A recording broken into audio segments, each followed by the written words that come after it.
Hey everyone, it's Matt. Thank you for joining us for session 2 of the Crystal Codex. As with all new podcasts, we have some bugs to work out, so you might notice some audio issues in this episode. We're working to address them going forward as we get better and better at this. Now, back to the show. We are the 12-Sided Guys. We have Matt. Hi. Scott. Hey.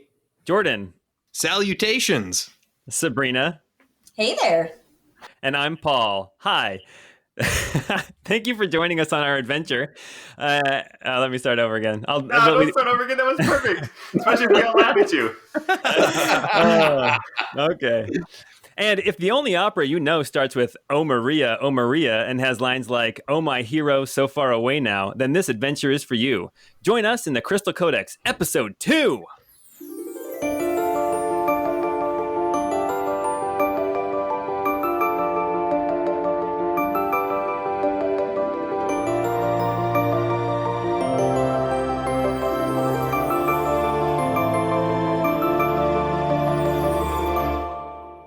We see a young, mustachioed man in a pleasant room in one of the nicer inns in the town of Taybur, with a bag slung over his shoulder as he sits at a desk. He is in the process of writing a letter. Dear Mother, it's been about a year since I've written you. I'm on a job back in Taybur. Feels like forever since I've walked the muddy streets of my hometown. My current bounty is to find an heir to the old Everlyn royal line. The Empire showed up searching for him as well. If I find the heir first, I get paid, but those damn Imperials will pose a threat. I followed a lead on some rebels writing anti-Imperial propaganda and met Pine, an old soldier. EB, well, I can't really call him a person. I think he's Pine's pet project. I also met Nari. Mom, she's the tallest woman I have ever met.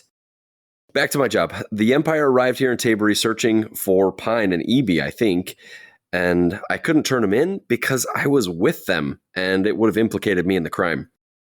This led me to finding you in the stocks outside the old castle. The Imperials started putting citizens there and threatened to hang people unless they could root out the author of these letters. I convinced them to free you for me as a sign of goodwill. Anyway, we're leaving the city to find the rebel group, the Fallen Heaven.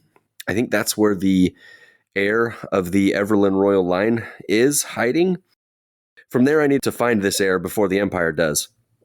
Hopefully they don't put up a fight when I turn on my new friends to collect this bounty. Look, Mom, I'm sorry I haven't kept in better touch. I do need to tell you that I found Kira. No, that's not right. I collected the bounty on her. Shit, I can't write this letter. Okay. And we see Roos crumple up the letter and toss it in the corner as he leaves the room. Okay, that brings us now to where we left off last time. You have just left the city of Taybur as you head north into the Misty Wood and towards Mount Taybur, which is really the only lead you have from Adjudicator Rolf as to where the Fallen Heaven is believed to be, and where potentially this heir of the old Everlyn royal line is. So you are heading out into the city, out into the woods. You've been walking for a few hours. You left right around 2:00 in the afternoon or so it's starting to get a little bit dark, and nights have been getting colder and colder as you are in the kind of the middle of autumn at this point. So as the sun starts to set, what are you guys doing? Well, I think Pine is trying to figure out a way to maybe, I don't know, lure out the Fallen Heaven. So he's probably just shouting out things like, "Oh man, I do so hate the Empire," and things like that. I don't know. He's got no leads. He's wandering north at this point. I like it. I don't think any of us have leads. The only lead you guys have is north. That's really the only lead that you have.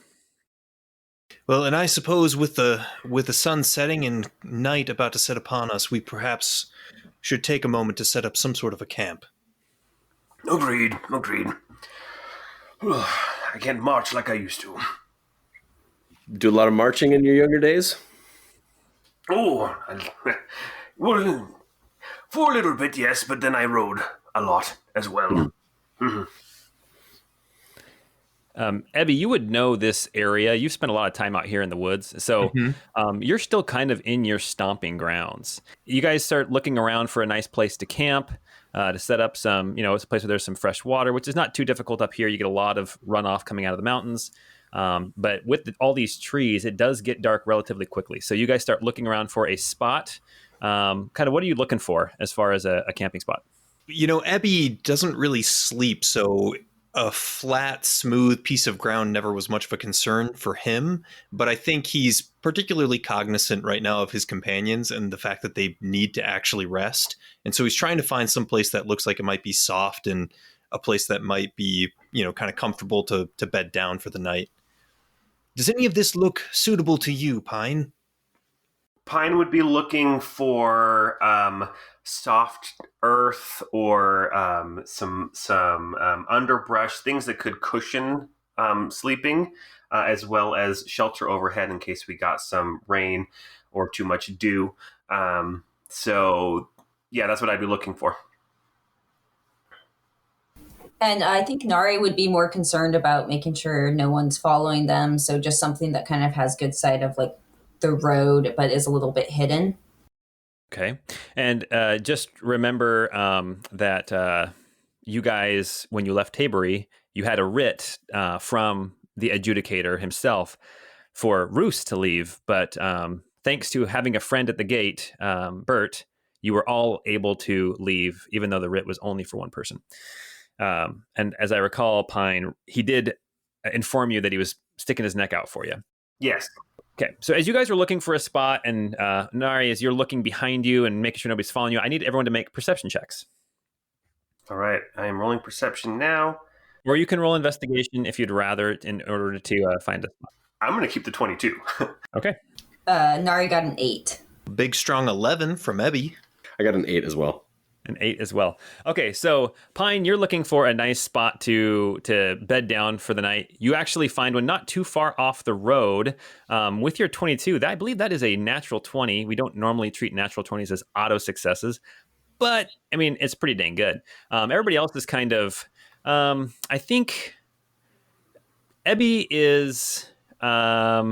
golly, I don't know why Ebby would not be able to find a better spot. I think Ebby is just so used to just literally stopping where he is and just kind of stopping. And so finding a place to bed down for, organic bodies is kind of new to him. Pine and Ebby hadn't been on many camping trips, it doesn't sound like, since they've been friends. But Pine finds a nice spot. And with that 22, you also, as you are starting to pitch tents and get a little ring for a fire, you, Pine, you notice a sound coming from further up the trail. So I should explain a little bit better. As you left Taybur, the road going up towards Mount Tabor quite quickly, like within a mile or two, became basically like a 5 foot wide track is all it is, or maybe a little bit wider, big enough for like a small wagon to go up and down, but it's not any kind of thoroughfare.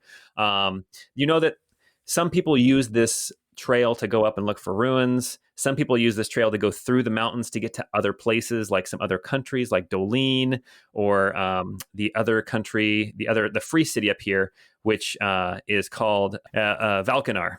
Okay, so sometimes people will actually go through the mountains to get to Valkanar, which is a free city, or they'll go through the mountains to get to Dolin, which is basically a country that is on the west side of this mountain range.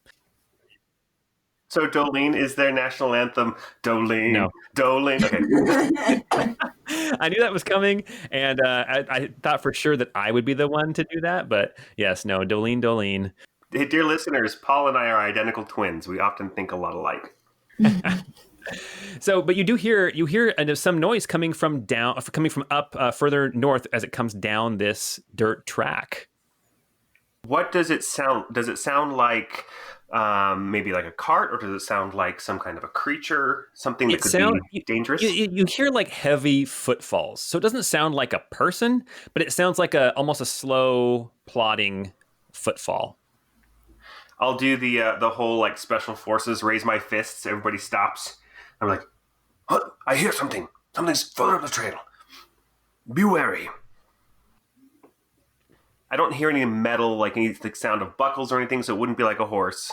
Well, I mean, I guess with a 20, you would hear like some creaking of some leather straps. You might hear like a little maybe some metal, something hard hitting something else. But it's fairly rhythmic. You know what I mean? It's something is moving at a slow pace. So everybody has been warned now that something is coming. I'm gonna, without saying anything to anyone, I'm just gonna try and slip into the brush and the foliage around me and hide. Why don't you make a stealth check? I'm not very successful. I rolled a 3 and got an 8.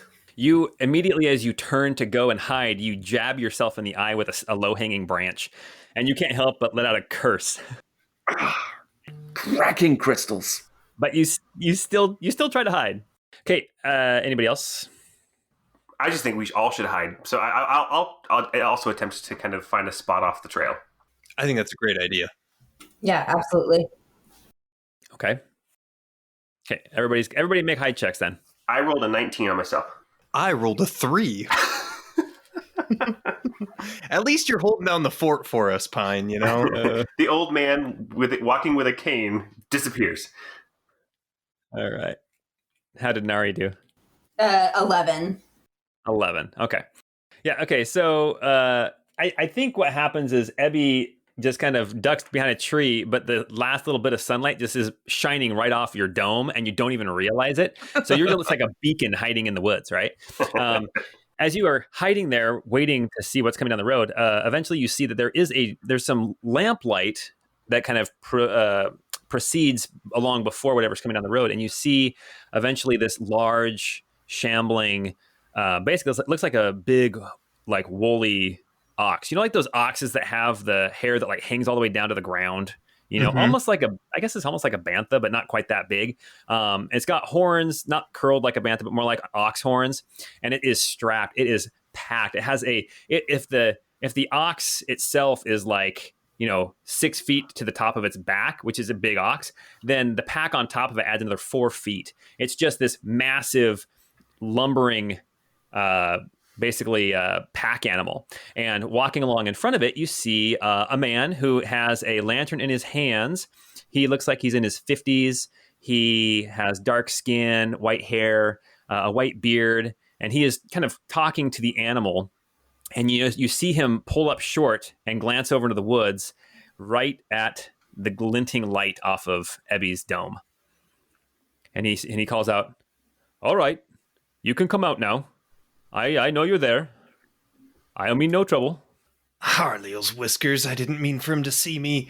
Hello, friend. I can see you just fine from where I am here.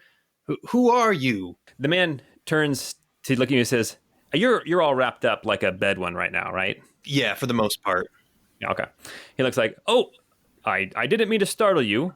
I'm Gerard, and I'm just a trader, just looking to get to Taybur as soon as I can." I think my accent totally changed. I don't know what my accent's supposed to be. Anyway, that's his accent now. He kind of looks like if Morgan Freeman were a little bit younger and slightly chubby. Got it. Well, you are on the route to Taybur, but I fear that you may not reach it in time. If your goal is to be there before sunset, you're perhaps a few hours yet away, and the sun will be setting quickly. Ah, blast it. Well, I was hoping to get there before the sun went down. It's not exactly safe out here right now. What do you mean? Well, there's gobloids. A whole clan of gobloids has moved up into the hills. They're attacking anybody who goes through there. I was trying to get home, but yeah, I fear that the pass right now is not safe for one man alone. So you probably better turn around as well. How long has it been since you've been to Taybur? Oh, 3 weeks? If you don't mind me asking, are you friend to the Empire? He gets a kind of a suspicious look. He looks a little sus. And he says that I am from the free city of Velkanar. We are not imperial citizens. and we appreciate our freedom. And he kind of stops there and kind of waits to see how you respond to that. Well, friend, I might warn you against heading into Taybur anytime soon. Not a day or two ago, the city was filled with Imperial soldiers who were searching for individuals of suspicion for them. And it may not be a good time to enter the city. We do not know fully their intention with the citizenry. Well, thank you. That's very kind of you to pass that along to me. And he kind of looks up at the sky and he says, well, it's getting dark. And he kind of looks at your campsite and he sees that there is like a tent in the process of being set up, and there's a ring of stones. Somebody's already made.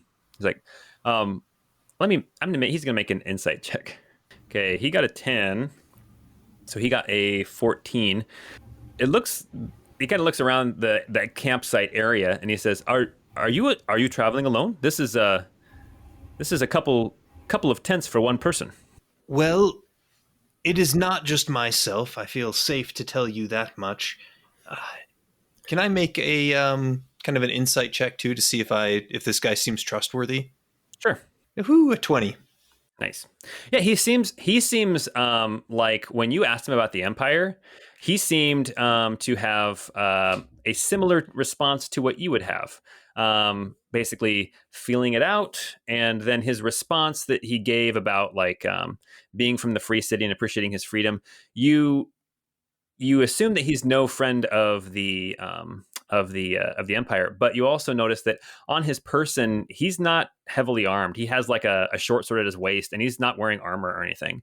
So that doesn't necessarily mean anything, but he appears to be what he says he is, a traveling merchant. Got it. Well, sir, I suppose that anyone who is seeking shelter for this evening is friend of mine. I am just a nomad that is from far away from these parts. So please forgive my appearance, but the dress that I wear is customary of my region. I'm going to go ahead and step out from under the underbrush, Okay. and I'll kind of look towards the direction of like Pine and Nari and the others to see if they decide to walk out as well. Yeah, have I been able to hear all this? Oh yeah, you guys, yes, this whole conversation, because they are actually standing probably about 30 feet apart, and they're calling out loud to each other, just to kind of keep their distance in case either one needs to run. Well, Pine at this and having heard the conversation to this point, he'll step out of start walking out of the trees, and he'll say, "Well, I went to find some firewood, but couldn't find any. Death to the Empire and all that." Make a deception, or I'll let you make a persuasion roll, because the death to the Empire thing. Yeah, definitely persuasion. Let's see. That's only 11 though, plus 5, but I only rolled 11. Okay. Well, okay. He is startled as you come out, because you were hidden very well. Anybody else come out? Yeah, Nari will kind of step out and keep a hand on her axe, kind of just looking a little intimidating. Okay. I'll step out as well, rubbing my eye still from that branch and just kind of like plucking the last needle out of my hair, and kind of look at him and say, "I don't know how you didn't see me. I was muttering and cursing the whole time." Well, to be fair, I was blinded by the helmet that your friend here was wearing. Yeah, he's a bit shiny. I imagine that he saw some glint of metal underneath your cowl. Yeah, I think that's fair. Yeah. Okay. So you guys are going to let this guy stay with you for the night? I am fine letting him stay with us for the night, but I mean, obviously, as is customary, camping in the wild, we'll need to set up watches. So, yes, I can take the first watch, and I will be. I guess my plan is, and I know we're not going to bed yet, but my plan would be to keep an eye on him while he sleeps, as well as the environment. Indeed, I'm happy to keep a watch most of the night. Pine will understand a bit more why. And Pine, I'm imagining because of what we've done, kind of our nightly escapades within the city of Taybur, we've discussed and talked enough that Pine knows that Ebby doesn't really sleep. He kind of goes into like a sentry mode where he just kind of stays inactive and motionless, and he's aware of his surroundings, but he just is a little bit more non-responsive. As you say that, Pine will pick that up, and he'll be like, oh, this one here is trained so hard. It's less sleep and more of like a trance or a meditation. It's amazing what he's trained his body to do. I'm going to have you guys make a deception check with advantage as you guys are helping each other out. And that is also, well, I guess your allies know what Ebby is, so they wouldn't necessarily be surprised. But okay, so I rolled a 14 and a 6, so that makes with advantage I got a 17 total. And I did a 13 and a 19, so 19 is the roll. Okay. We'll just take one of those. So, just because you guys gave each other advantage, but you actually rolled a natural 20. It looks like, Jordan. That's great. Okay. So perfect. As you guys are talking about, taking different shifts, you hear, this guy, what did I say his name was? Gerard. Did I? Yeah, did I even say his name yet? Mm-hmm. Okay. And you see Gerard, he pulls a pack down off the top of this animal, but he leaves the rest of it up there, and he's kind of patting him down, saying, oh, there, Porthos, here, have some food. And he starts giving him like some oats and stuff from a bag. And this big, huge ox is just docile as can be. It's almost like a really old dog. You know what I mean? And he starts setting up his tent and bedroll for the night. So you named a big old ox Porthos. That's amazing. I love it. I didn't name a big old ox Porthos. Oh, Gerard named a big old ox Porthos.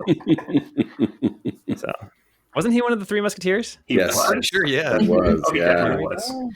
He was the Gerard Depardieu musketeer. Ooh. I was going to Well, attempt to I did say not. that, but I don't speak French, so it was not going to sound like that. Hey, wait. So Gerard Depardieu played Porthos. That's right. So we have Gerard and Porthos. Okay. Okay, that just blew my mind. That's amazing. You know what? It's meant to be. Hey, It's the meant to be. subconscious is a beautiful thing. All right, so you guys are here. You guys are setting up tents, and it looks like Gerard has a little roll that he sleeps. He sleeps right up next to Porthos. But do you guys want to talk to him about anything?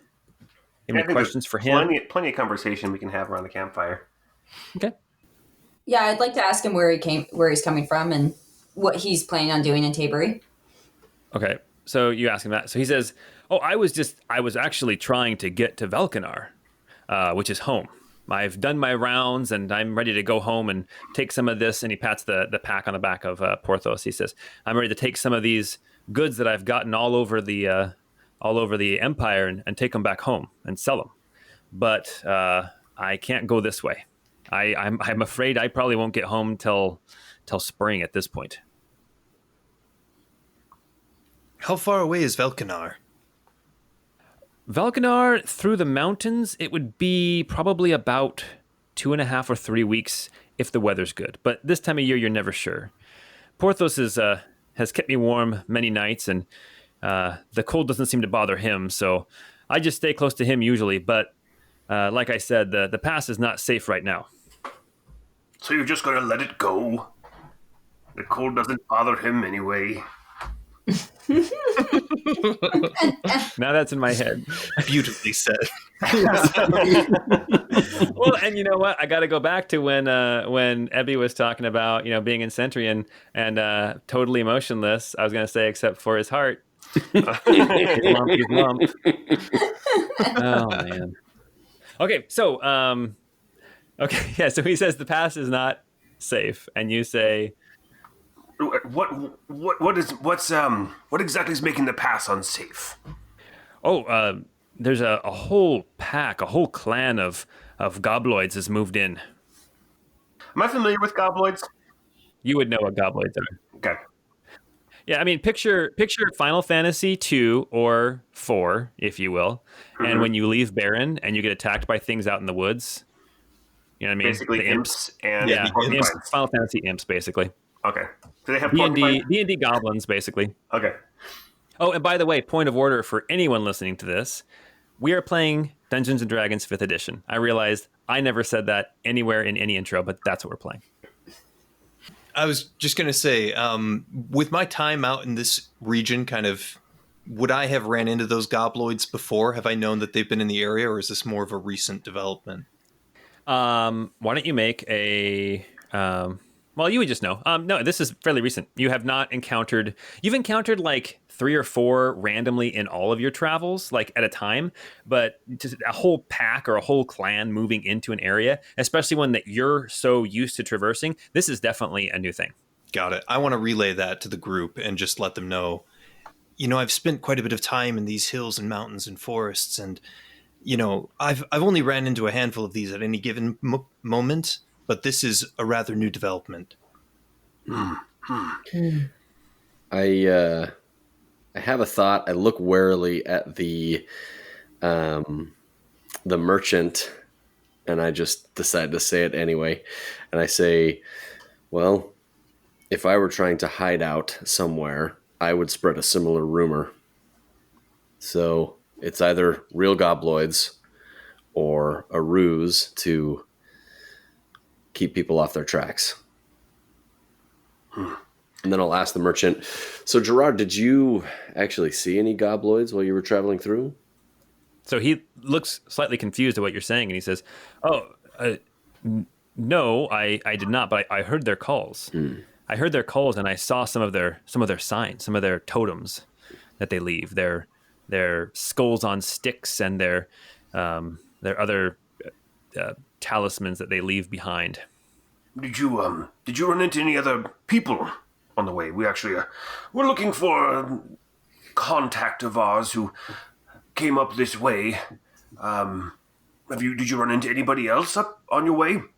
Oh no, the road has been fairly empty. In fact, I actually, on my way up here originally, I was notified by somebody else coming the other way saying not to go up here. So I have not seen any gobloids, but I've been warned that they're up there. And so I turned around. I could hear their horns at night. Perhaps this is something that we should do a bit more investigating upon.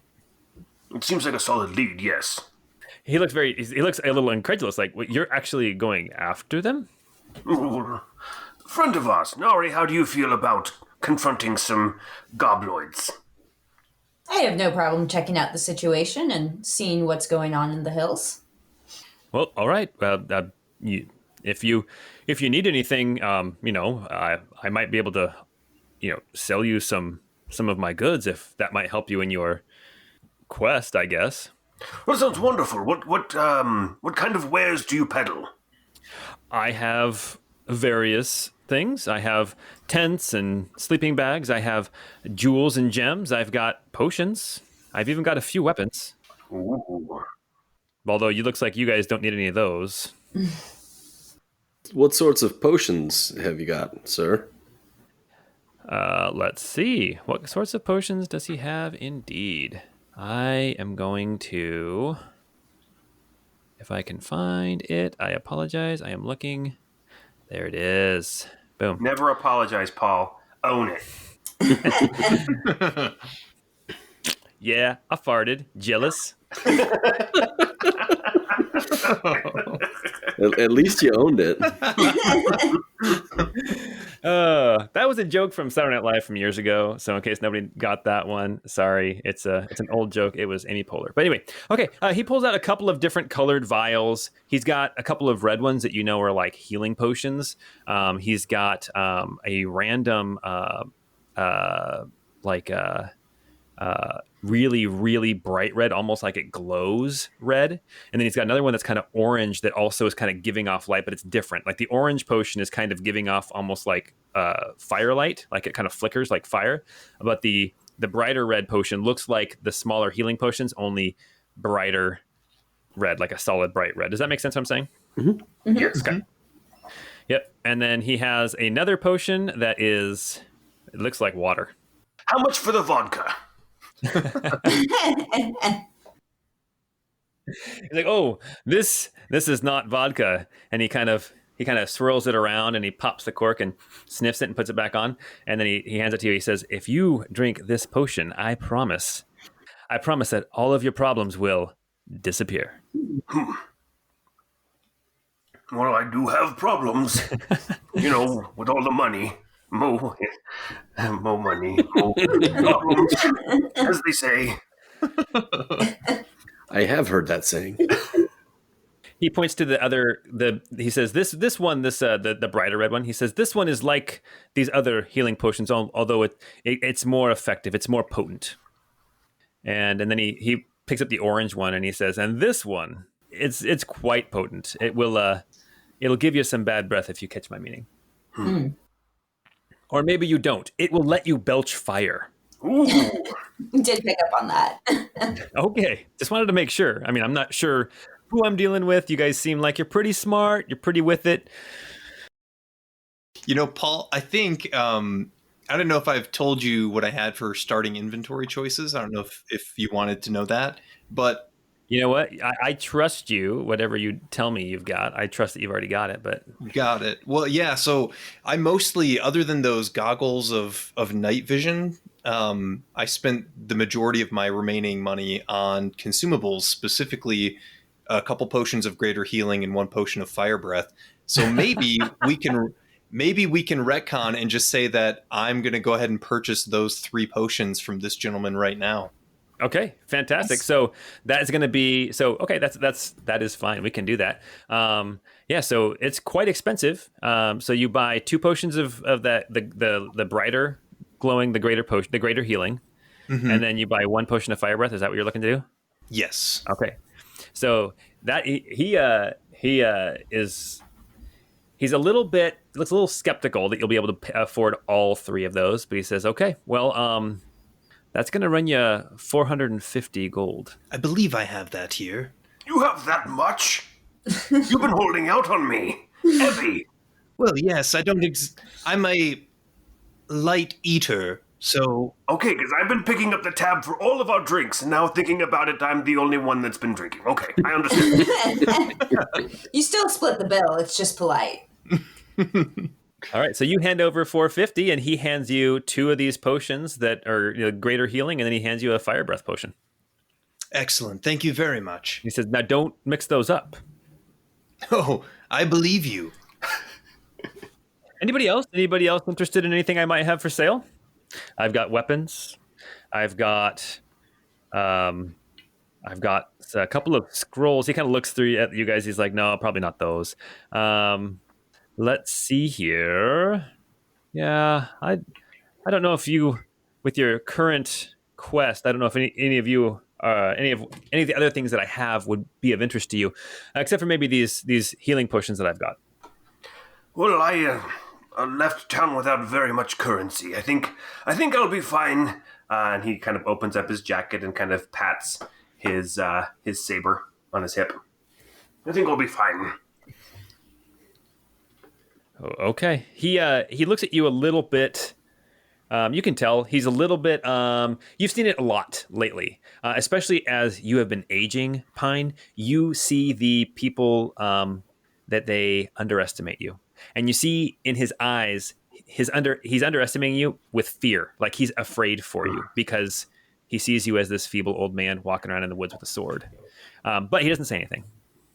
But it's hard to miss, especially because you've been seeing it so much lately as you get older and older. I'll just, seeing it, I'll just straight up say, you don't need to worry for me. I assure you I can handle myself. Oh, I'm sure you can. I'm sure you can, sir. I did not mean to offend. In my day, I commanded armies. Oh, here we go. I commanded infantry, mounted infantry, light cavalry, heavy cavalry, archers, siege weaponry. Those were the days. Nari is just going to snort loudly. Well, it's true, Nari.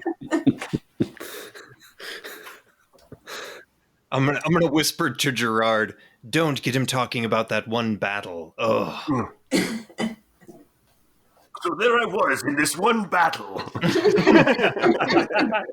Gerard whispers back to you, Abby, and he says, it was probably before airships. And he laughs at his own joke. Don't get me started on the airships. Nari, what brought you to Taybur? I hadn't really seen you around. Oh, I just came to Taybur for a little bit of a change of scenery. I can't remember the city's name that I came from. Acroby. You came from Arklevy. Yeah. I was tired of Acroby. It was, getting a little crowded for me, so I decided to, take my talents on the road.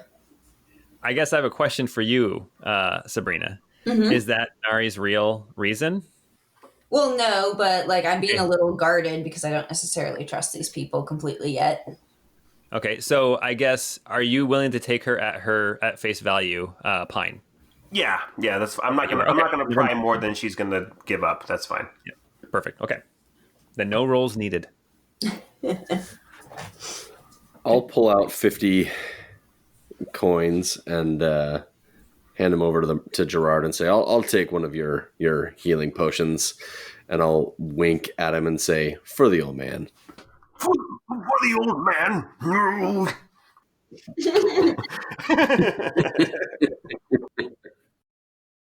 He takes your money gladly, and as he hands you the potion, he kind of pretends to fumble it, and he stumbles towards you, and he says, as he whispers to you, he says, "You got to protect that guy. I think he's in over his head." And then he hands you the potion, but he whispered it, so I don't know if you want to try to listen to what he said, Pine. You sense that there's something going on there, but you didn't actually hear what he said, I don't think, unless you want to try. Well, so Pine has his some reading glasses, and he's kind of pulling out a book to read, and he has his glasses on, and he starts patting his pockets, and he says, "No, where did I set my glasses?" Oh, see, I thought you were going to say he pulls out a horn and sticks it in his ear and says, "What? What did you say?" That needs to be canon. Okay, the ear horn. Yeah. A hearing horn? Oh, no. Doubles as a war horn. Yeah, you stick it in your ear, then you turn around and blow it, and blah, blah, blah. It's like, terrible taste. No, I'm an old soldier. I keep my ears clean as a whistle. Okay. All right. Well, then, if nobody else wants to buy anything from Gerard, he's just going to camp down for the night. You share some pleasant conversation. He tells you a little bit about his hometown, Valkanar. It's a city up in the mountains. Part of it's underground, part of it's above ground. It's a very large city. It's one of the there's there's other free cities around the world, but there's two really big ones. There's Valkanar here in the west, and then over in the east, there's another city that's similar. It's set up in the mountains, and it is completely underground, and that one's called Gildazan. But their native language is, I think it's called Valkanese, and they both speak it. Valkanar and Gildazan both speak that language because their origins are kind of similar. But yeah, he just tells you a little about his city. He talks about how beautiful it is and how you guys need to go see it someday. Other than that, unless anybody else has anything they want to say, that's kind of where the conversation ends. I would just like to ask him what his plans are if he's not going to go through the pass. What is he going to do? He goes, well, I'm going to have to reconvene, and apparently if Taybur unsafe, I didn't want to go all the way east to Arklevy. That's another week out of my way. I may head around Taybur and head south to Merida, which you guys would know as a large kind of a shipping city on the sea there on the south side of Taybur, or the south side of the province of Arklevy. I might try to find a ship and head out and go around into Dolene.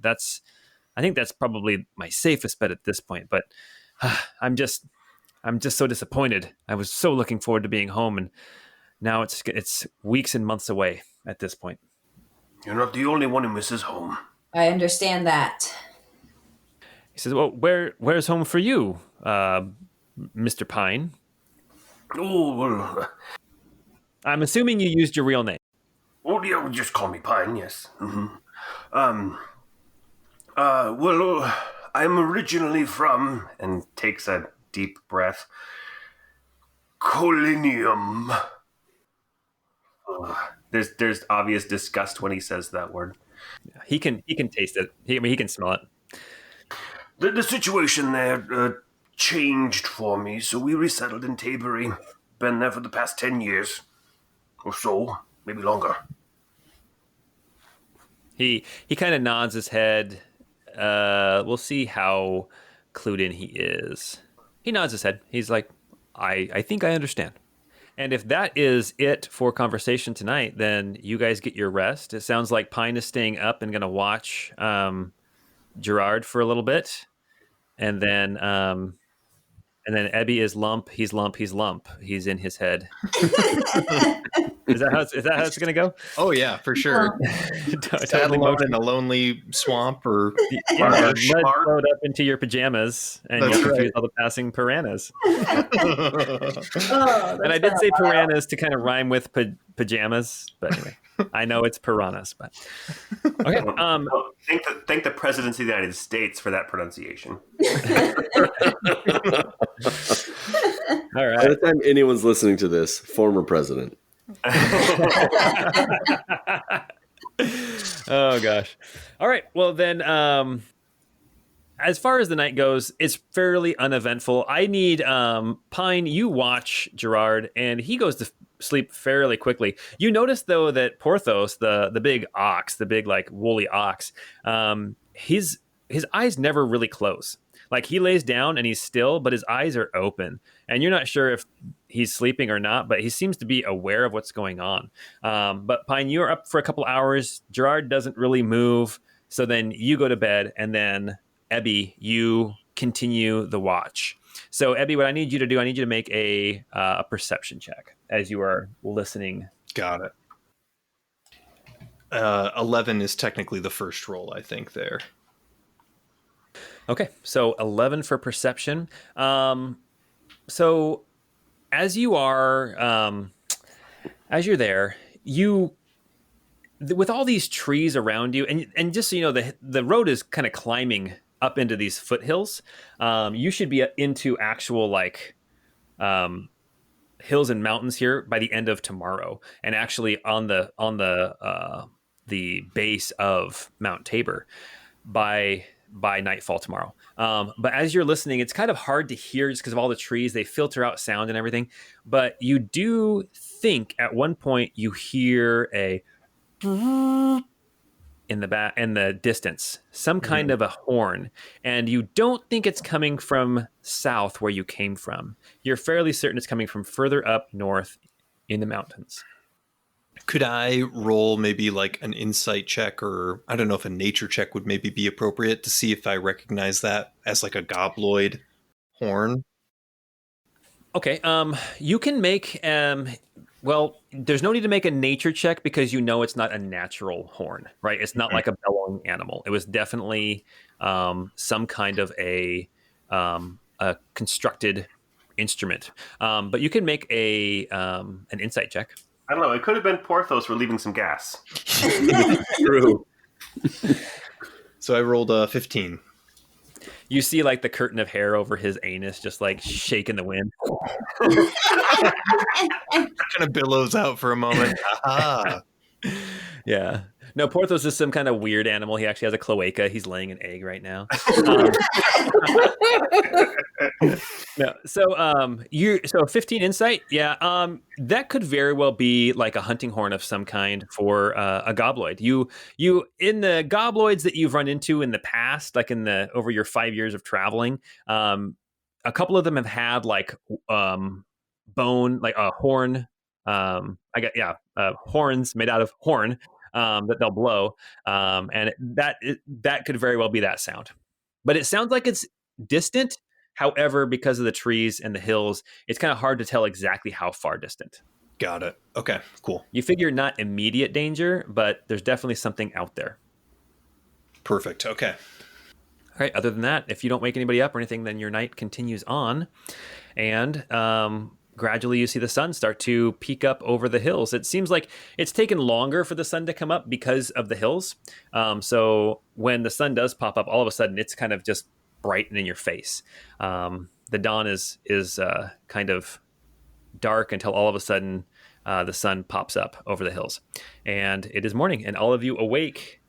Gerard gets up, kind of dusts himself off. He makes a quick breakfast of like some rations. He's got some like nuts and like some dried meat. And he even has like a plum that he has somehow, and he eats that for He breakfast. didn't use the Porthos egg. What was that? Yeah, the big egg from Porthos. Yeah. Yeah. You guys all eat the Porthos egg. It's this massive omelet. By the way, here's the deal. We have chickens. I just gotta say this: chicken eggs from chickens at your house are disgusting. Yeah. Oh yeah. They come out of the same hole that the poop comes Yes. out of, and so they're covered in poop half the time. It's They shouldn't disgusting. be. That's all I They gotta shouldn't say. be. The cloaca should open up to the point where like poop doesn't touch it. That's how it's supposed to work. Maybe they're just shitting on it. Well, I think it's number 2. It's definitely number 2. in more ways than I just need to say, I'm impressed that you guys all knew the word cloaca. That's my vocab word for the day. Oh gosh, chickens are my son loves them. Loves these chickens. I'm not a fan. Anyway, yeah. So after a breakfast of woolly ox omelet, he bids you guys farewell and says, "Good luck with your gobloid hunting." And as he's leaving, he kind of pulls you aside again, Roos, and he says, "And just I worry for your friend. Maybe he should come back with me." No, he'll be fine. The only other place he'd go is back into the city, and he'll just get himself killed there. Okay, I guess death out here on your own terms or death in there on somebody else's. I guess I know what I would choose. And then he kind of speaks up to everyone and says, "Farewell. Thank you for sharing your campfire with me tonight and or last night. And if our paths ever cross again, I'll give you guys a discount next time. How's that Sounds sound?" wonderful. Death to the Empire. Most agreeable, friend. Yes, death to the Empire as well. And then he departs. You hear the slow plod of Porthos. And before long, they are out of sight around a corner, around a bend in the road. Well, to let you all know, late in the evening last night, I happened to hear what sounded like a hunting horn. I'm guessing it was Gobloid.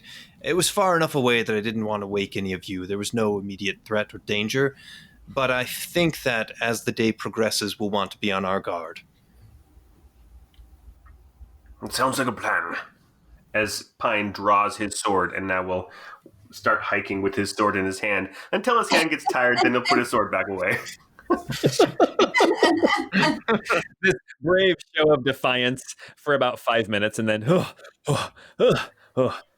you cinch up some of the bands and stuff around your knees to help support those knees. Yeah, I should again. mention that he definitely has multiple braces. Like he has leather straps around one knee to like as a brace. His right hand is cloth and leather, almost like a wrist brace or even like a cast. So he's he is supporting all of his tender joints. You're like the guy at the gym who is like in his 70s and he goes to weightlift, and so he's got like the belt on and he's got like the ankle or the knee braces on, and he's got like the wraps on his wrist, and he's just all kitted out for All right, then I need to ask you guys a question. First question of the first time I'm asking this question in this campaign. What is your marching order as you head down this narrow track up into the mountains? I will definitely take up the back so I can kind of just keep a lookout behind me and make sure no one's following us. Okay. I suppose Ebby could take the lead. I'm not particularly dexterous, but because it is kind of an area I'm familiar with, it might make sense if I kind of took the lead, I suppose. Yeah, Pine will say something like, "When I was in the military, we would always have a scout skirmisher troop in front of us as a vanguard before the main body came behind. So maybe that would work for us here." I think that's a reasonable idea. I'm going to turn and look at Roos. I'm like slowly stepping backwards, like, whoa. I mean, I get the impression that Roos was raised in Taybur around here, but he's still a city boy. Is that fair to say? Yes. Yeah. Very city boy, especially from his time in other parts of the world. Very city boy, not outdoorsy. This is out of his element. I'll look at everyone kind of blankly and say, "Me scouting? Oh, I mean, I could give it a shot if you want. Do you want me to? How far ahead of you guys do you want me to walk?" Well, everyone looks at Pine. We're a small group, maybe 100 feet. I don't know. Okay. Do you want me to try and skulk my way down the trail, or just walk at a regular pace? Skulking sounds nice. Whatever you're comfortable with. I'll second the skulking. Do we have time to skulk though? We should walk. Just keep our head on a swivel. Yeah, that's probably right. Whoever's in front, though, watch the... You just want us to slow down for your knees, Pine. It's just the one knee. Oh, okay. You have famously terrible knees. It's just the one. I'll The other one doesn't bend at all. and this one's wood. I'll nod my head and say, "Fine, I'll go ahead. If I do see something, instead of calling, I'll throw my friend Gigi back at you." Who's Gigi? Yeah, I don't think we've met Gigi. She sounds cute. Well, she's my friend here, and I'll like pat my pocket pouch and just say, Your chest pocket, not your pants pocket. "Yes, not my pants pocket. It's on my Not that. it's just above my belt. I have got big pouch pockets on my shirt on either side." And I pat the left pocket, and there's a form inside the pocket, but Gigi doesn't poke her head out. Okay. Well, All right. Well, how far ahead are you going then? I'll go about 100 feet. Okay. All right. I need you then, Roos. You get to make a perception or investigation check. I guess perception check as you're going down the road. Everybody else, you will just use your passive, but Roos especially will have you do your perception. The party may regret picking me for this. Okay. It's only +3, but I rolled a nat 20. oh, nice. Oh my god, Oh, nice. Okay. Well, never mind. Never mind. When you said regret, I was like, okay, well, here's the deal. You walk in, and then all of a sudden you run into some guy, and he stabs you in the face. But no. Okay. You run into another stick. Yeah. Now I can't see out of both eyes. Oh gosh. Okay, so then here's what's going to happen. You are traveling up the road for quite some time. You're about 100 feet ahead. Every once in a while, Roos, you'll kind of glance back and you'll see the group behind you, and then you'll kind of go around a turn and you'll lose them in the woods. The trees will block your view. Is everybody trying to be sneaky? I need to know if Roos is being sneaky, and then I need to know if the rest of the group is being sneaky. If I heard something, I'd probably try and start being sneaky, but since we haven't seen much, I would just walk at a regular pace for now. Mhm. Okay. Same. Not at a medium pace? Not at a medium pace. I'd say regular. A very regular Yes. pace. Okay. All right. So no attempts to be stealthy or anything. But Roos, with your perception, here's what happens. I'm going to, here, let's do this. Sorry. Let me just, okay. No apologies. Roos, as you are walking along ahead, you see in the middle of the path that you're walking down, you see it looks like there is a big tree has fallen across the path.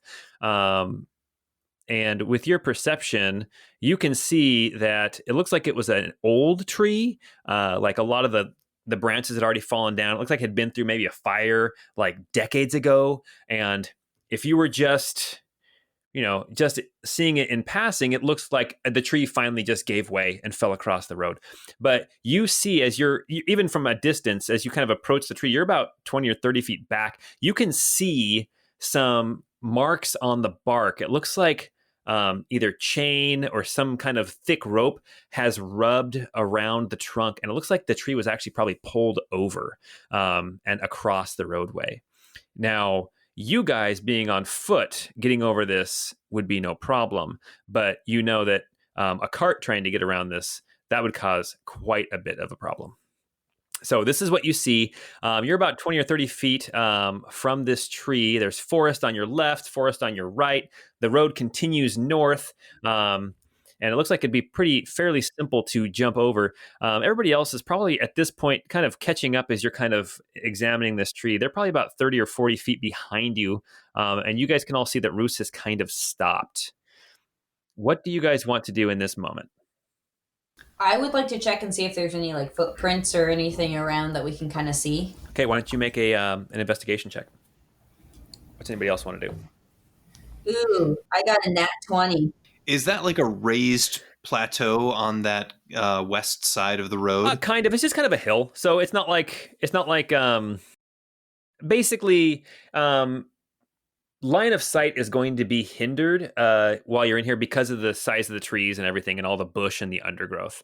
So we're not going to get too torn up about like elevation changes. It's just difficult to see too far off the road. Like you can see pretty much like 10 feet to either side of the road clearly, and then back into the woods, it's harder to see. So basically, if you're trying to make a perception check or trying to spot something, or let's just say you're shooting an arrow into the woods, it's going to be a disadvantage because of all of the cover that the trees are giving, if that makes sense. Got it.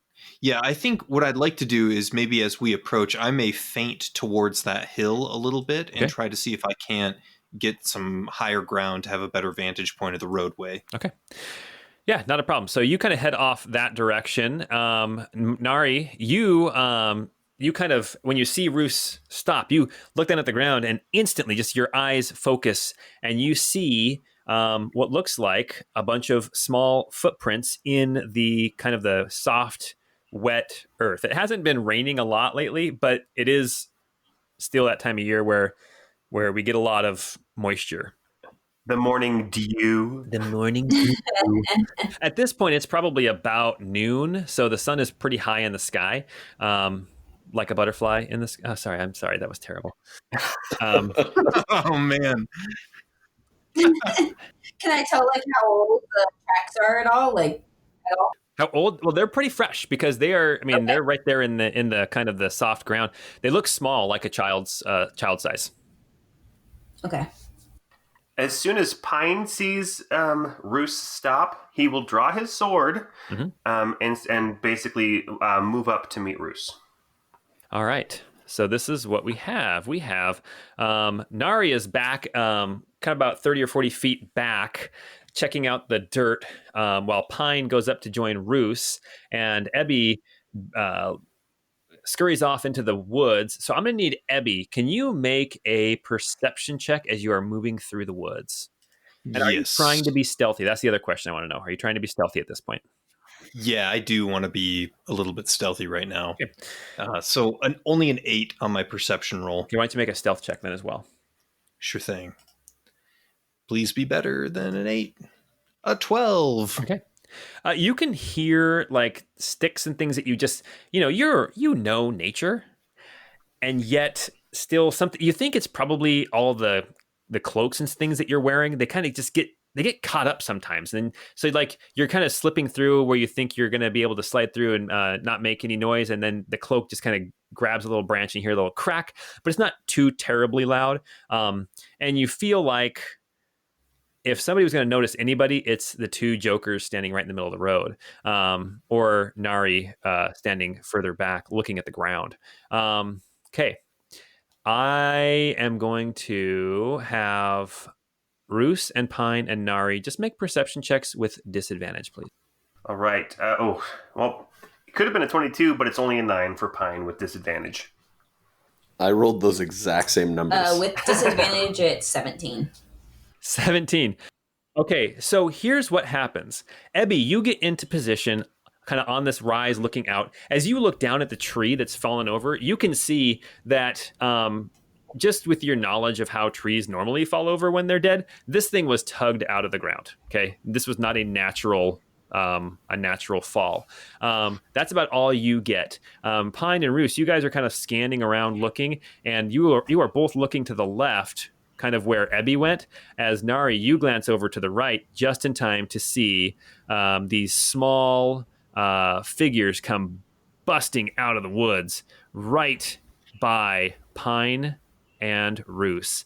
And Nari, you have just enough time to yell out a warning before we're going to roll initiative. Yeah, I'm going to shout to your right. So let's everybody roll initiative. All right. Oh my God, 4. Kill me. Woo! I got an 8. What'd you get, Ebby? 8? Yeah. Let me erase that one. Okay, and then Pine got an 8. And then we've got Bruce got an Nari. 8. And then we've got... Nari, did you get an 8? I got a 4, dude. Oh, I got an 8 as well, and my dex is also 16. Oh my gosh. oh man. Okay. Well, let's make a roll.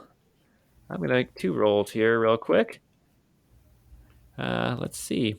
Okay, so we got a 5 and a 19. And we've got a 5 in there too. So after Ebby. Okay. This is what happens. These 3 gobloids come rushing out of the woods and they're yelling out, gob, gob, gob, gob, gob, gob. And they come running at you. 1 goes to Roos and 2 run up to Pine. They are each going to take swings at you with these curved, jagged, rusty looking swords that looks like they were scavenged, decades ago, not taken care of. And yet they still look quite sharp. So Roos, one of them swings at you. Let's roll that again. Oh, I believe that is a 23 to hit. Oh, that hits. Okay. And you are going to take some damage. Actually, you're going to take quite a bit of damage. That's maximum damage. He gives you 9 damage. Ouch. Right off the bat. Oh, I am bleeding. Okay. And Pine, these 2 come rushing up to you. They each swing at you. One of them gets a 14. The other one gets a 22, and he hits you. So The 22 hits, yeah. Pine, wait, what? That's 2 hits? I said, yeah, the 22 hits. Oh, I said. Sorry, I thought you said the first one hit. Okay. And you take 7 points of damage from this jagged sword. And now it is Pine's turn. Okay. Well, Pine is going to square off. So, from what I understand, so since Roos and I were next to each other, that there's actually one of these is threatened by both of us. So I'm going to go ahead and attack that one first. Okay. With my saber. Okay. So rolling. Does a 22 hit this guy? 22 most definitely hits this guy. Okay. And then that will deal 8 damage. I am going, and as Pine strikes, he's going to say... Why don't you hold that thought? 8 damage. You get just about ready to say something, and he falls over dead. As he falls over dead, Pine kind of follows through with his thrust and like this extra little, maneuver, and well, and turns to face the other one to the south. Okay. So now there is one just south of Pine and one just to the west of Roos. Nari is way far back, and Ebby is up on a hill, probably about 30 feet away. That brings us to Roos. I'm going to do my best to fend off his attacks and disengage myself with the one and stand with the one that's closest to me and come and threaten the other guy that was just south of Pine. Perfect. And so did I hear you say you're going to disengage? Yes. Okay. So disengage there and strike at the other guy with my short sword for 21 to hit. That definitely hits. 8 damage. Okay. Plus... Oh my gosh. So 16 damage. Oh, yeah. I mean, there's no doubt about it. He is gone. So he had just hit Pine. And as he raises up his sword and kind of goes, ah, ha, ha, as you come in from behind and just skewer him. And he is gone. He is down. And that brings us now to Ebby. Ebby, what are you going to do? I think I'm going to go ahead and rush down the hill towards where all the action is. Let's do this.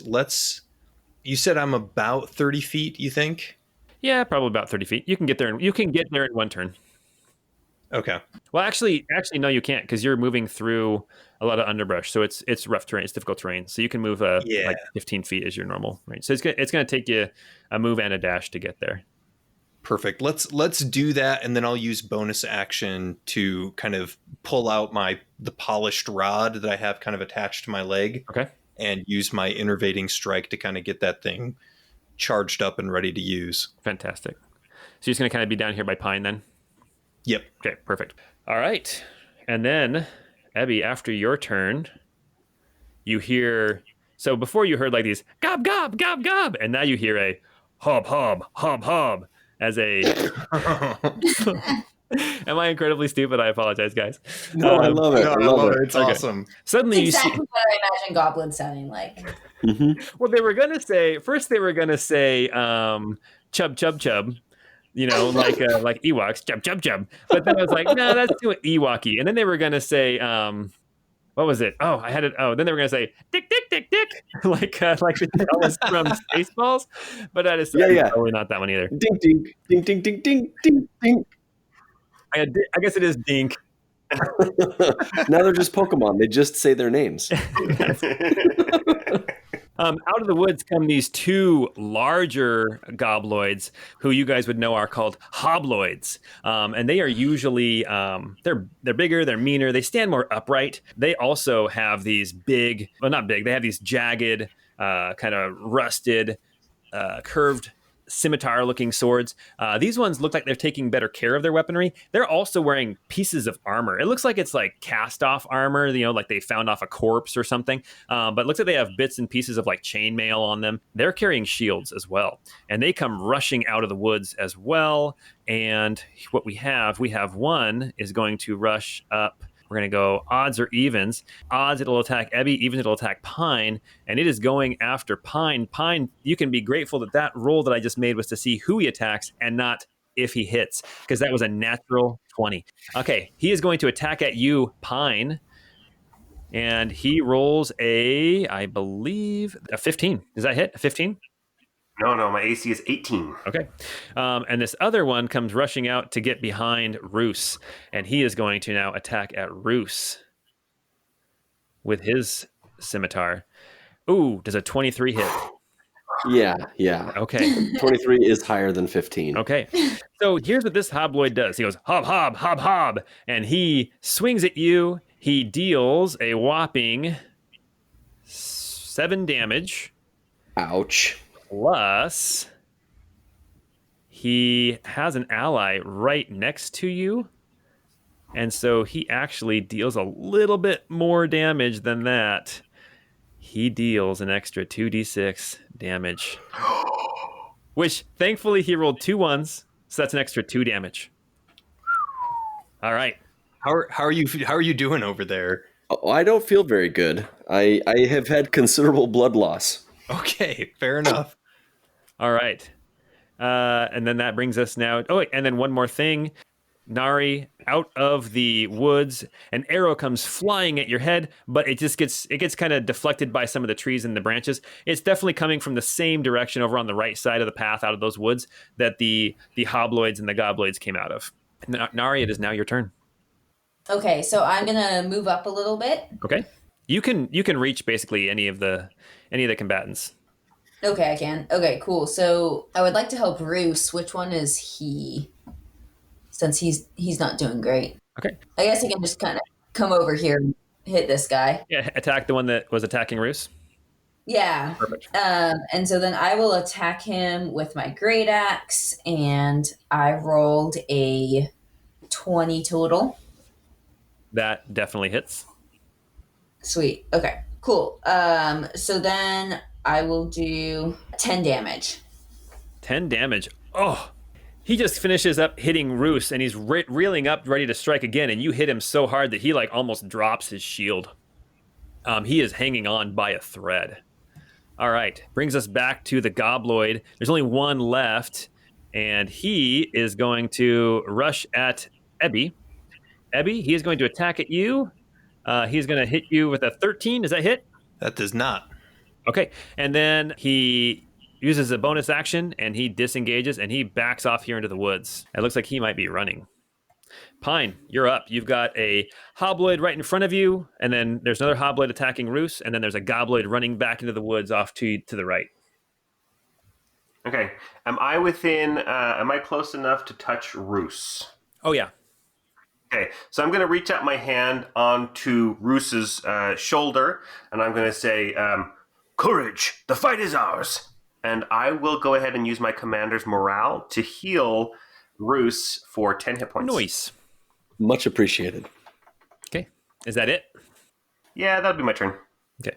And I just want to let everybody know, including anybody listening at home right now or in their car or wherever you're listening to your podcast, I, as a DM, I don't like to know how many hit points my players have. So they can keep that to themselves. That way I am less likely to take it easy on them. I'll just play it like as I see it. So, Roos, you're up. You have a hobloid just north of you and a hobloid just east of you. I'm hurting pretty bad. I'm gonna pull out one of my crystals from my pouch and crack it. It's a sleep pellet. I'm gonna throw it at the ground right here. Okay. And disengage. Okay. Well, so you're gonna use the sleep pellet first. So why don't you roll the hit points? So 15 hit points. Oh. That was a really bad roll. 15 hit points, starting with the hit points of the lowest. Right. Okay. Well, actually, then what happens is this: the one who hit you, who then almost got disemboweled by Nari, instantly falls asleep. He is out, and you hear less than see the gobloid who's trying to run into the bushes. You hear him just collapse in the bushes, and he is also out. But the last one stays standing. I'm gonna back away as far as I can. Yeah. Yeah, perfect. All right, Eddie. Yeah, so I'm gonna kind of run around the back of Pine to kind of cover Roos's retreat. Okay. And I'm gonna try to slot in where he was, and I'm gonna go ahead and take a swipe at the hobloid that's fighting Pine, the one that's up and fighting right now. All right, yeah, the one that hasn't been hit yet. 11 to hit. That misses. He gets a shield up in the way and kind of knocks your baton away, your metal rod. Darn. And then I'm gonna go ahead and use a bonus action to cast Erdos's word on Roos. Basically, hopefully heal you for 1d4 plus 3 with my bonus action. So, oh, cool. 7 healing. Oh, nice. That's max, right? Wow. Yeah. Cool. But you didn't say wow when I healed you for 10. I said thank you. Okay, I said thank you. Hey, yeah. Well, you should, and if anything, he said thank you because he expected it of you. He's saying wow because he didn't expect Ebby to ever heal him. Yeah. Okay. It's the hobloid's turn. He's in a little bit of a bloodlust at this point. He is going to swing at odds. It is Pine, and evens it's Ebby. Pine, he is swinging at you. He is going to try to hit you with, it looks like a big old 18. Does that hit? That is my AC. That is your AC. And he deals a whopping, max damage, 9 damage to you with his scimitar. He looks to try to hit you more, like try to deal some more damage, and then he glances over to his friend who is sleeping on the ground and realizes that his ally is no longer threatening anybody, so he doesn't get that extra bit of damage. So no extra 2d6 on this round. That's good because that was a big hit. Okay, and I'm just going to make a quick kind of will save. Well, wisdom, not will. I'll just see how committed he is to dying for this. He's in it. He is in it. He is in a fervor. All right, Nari, you are up. What are you doing? So I'm going to come around and attack the one who's still standing, who's not sleeping. I'm going to attack him with my great axe. And I rolled an 11 to hit. That misses. He's just flailing around, and he manages to get the shield up and knock your axe aside. Now, with your sleep pellets, Roos, they don't get a save, right? They're out until somebody wakes them up, right? Are they out for like a minute or something? It's 1 minute duration. Okay. All right. Yeah, the gobloid is sleeping away. Oh, I forgot one thing. We have an unseen attacker. We've got 1, 2, 3, 4. Okay, let's see. Who is he going to go for? Number 3, that would be Ebby. Ebby, an arrow comes streaking out of the woods towards you and totally misses. Almost hits the sleeping hobloid in front of you. Now that brings us back to Pine. Okay. All right. So Pine is going to wind up on the hobloid that is still awake in front of him. So attacking with his saber. Does a 16 hit? It does not. This guy has chainmail on. Okay. Dang it. Oh, I shouldn't have asked. Dang it. You shouldn't have asked. You should have just gone for it. I have an ability, but I can't know the result. Oh, okay. Yeah. We'll just have to get used to that. Well, that's my turn. Okay. Roos. I'm gonna walk up a little bit closer and pull out one of the throwing daggers that I've got sheathed in my gloves. Throw it at the last standing hobloid. Okay, let's see if you can hit him. I got a 16 as well. This one he misses. It doesn't hit his shield. It just bounces off like a pauldron or something. Okay. Okay, Ebby, what are you gonna do? This may be kind of crazy. I want to see if I can't like distract him in such a way that I can give Nari a advantage on the next attack. Okay, so you want to do the help action for Nari. Okay.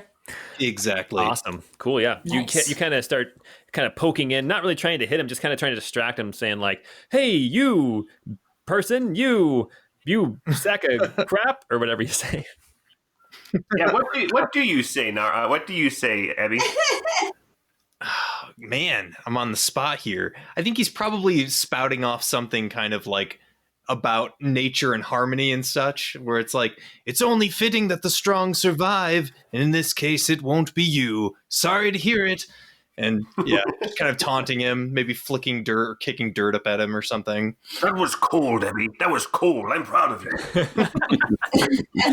All right. Well, here's the deal. You've been distracting him a little bit, and it is now his turn. So we will see who he goes for. And it looks like he is going for you, Ebby. That's fitting. Yeah, you were trying to distract him. So, Ebby, you are going to get swung at, and it is a 13. That does not hit. Okay. We're going to see how committed he is at this point. Okay, you can see his resilience is fading a little bit. You can see a little bit of more fear in his eyes, but he is still fighting to the bitter end. Nari, your turn. All right, so I'm just going to swing at him with my great axe, and I guess I have advantage, so that's really good because my first roll was a 10. That was a 23. 23. So that's not bad. Wholesome damage. And damage is 5. 5 damage. Did you roll a 1 on damage? Yeah, it was a 2. Yeah, no, that's true. Roll I it again. forgot about that for this character. So then it would actually be a 13. 13. Yes. 13. Okay, Ebby, you are dancing around and poking and irritating this guy. He turns around and slashes wildly at you. And Nara, you take the advantage and you stick your axe right in the back of his head. And that brings us now to the last unseen attacker. Let's see. 1, 2, 3, 4. 1. Oh, Nari, an arrow comes streaking out at you. That is going to be a 16. Does that hit you? My AC is 16. Okay, that hits you then. You take 7 damage. And then I want everyone to make perception checks. Pine rolled a 17. Ebby has a 13. Also 13 for Roos. 15. 15. All right. So Nari and Pine, you now can hear, aside from the blood pumping in your ears and everything, you can hear what sounds like somebody crashing through the woods to your right, running away. So here is where we stand right now. You have 2 dead gobloids. You have 1 dead hobloid. You have a sleeping hobloid and a sleeping gobloid who is kind of in the woods a little bit. And you only have about 40 seconds left before you know that sleep pellet wears off. So I need to know, what are you guys going to do? We are out of initiative. Oh, That's a copyrighted music, Paul. Scratch that. Don't do that. Do, and we all kind of stand in place and lift our hands. Yay! Yeah. Okay, we do need victory music though. Yeah, Like hell yeah. That's a great point. if we win a fight, we should get some victory It should be music. that ska song that I was talking about earlier. We could just sample that piece of music that I just created on the spot. Yo, You know? This is yeah, true. there we go. Oh gosh. Every time we win a fight, my voice comes in with the do-do-do's. Do do do do I do love do do do. Can you so I guess in our out of initiative stuff, I want to Ebby's going to yell to the others, "Can you handle these sleeping ones? I'll go after the one that's running away." Oh yes. Yeah. Perfect. And then I want to robotically reconfigure my body into a wolf's metallic body and chase after this thing. Okay. As one does. As you do. As one has been known to do. In this case, I don't really care if I'm covert, right? So I am just a shiny metal wolf thing running around in the woods. Yeah, you see Ebby kind of transform. Is that a copywritten sound? That's the copyright sound. Anyway, and you see this kind of brass wolf shape. It's obviously a wolf, but it looks like a kind of a steampunky kind of statue of a wolf, basically. But you just go taking off into the woods. Okay, so Ebby is running off into the woods after whoever got away. What now? Do wolves have any kind of advantages moving through brush and trees and that kind of thing? Not necessarily. They have 40 movement speed. Okay.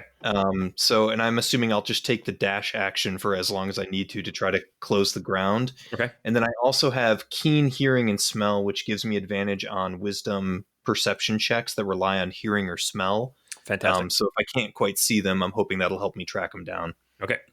Awesome. So Ebby, you take off into the woods. What is everybody else doing?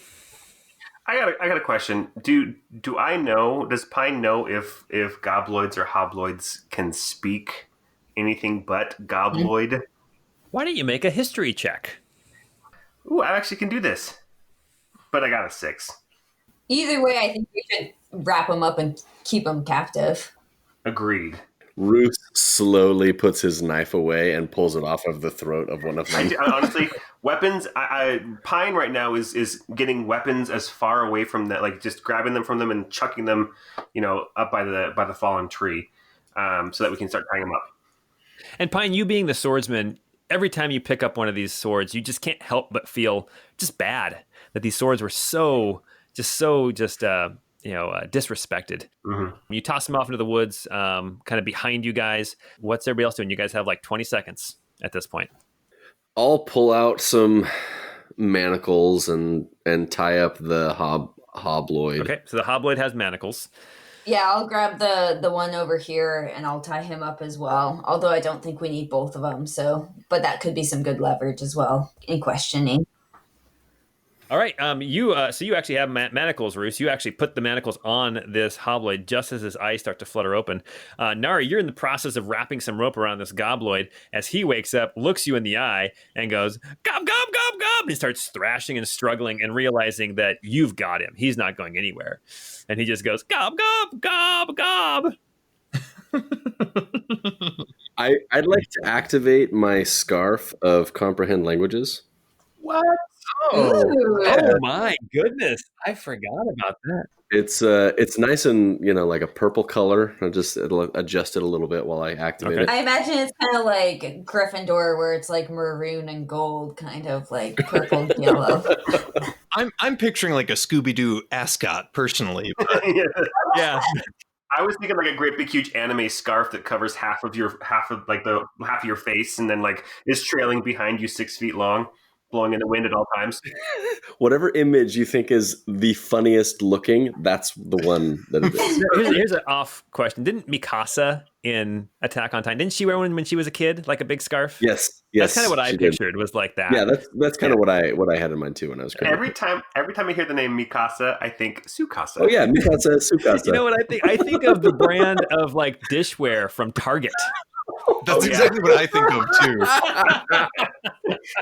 Well, no, it's like, have you guys seen that? Oh, it's so totally way off. Have you seen that list of like a 1980s baseball game, like Nintendo baseball game, where they tried to make American sounding names? Have you read that list before? Those names are so good. Are we talking bases loaded like Ford and or some of the names?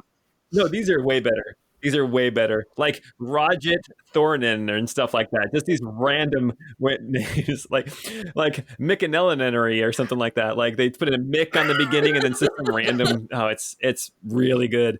Oh man, it does take me back to our bases loaded days. Sleeve McDykel, I believe, is one of them. Smooth McDykel. Sleeve. Sleeve.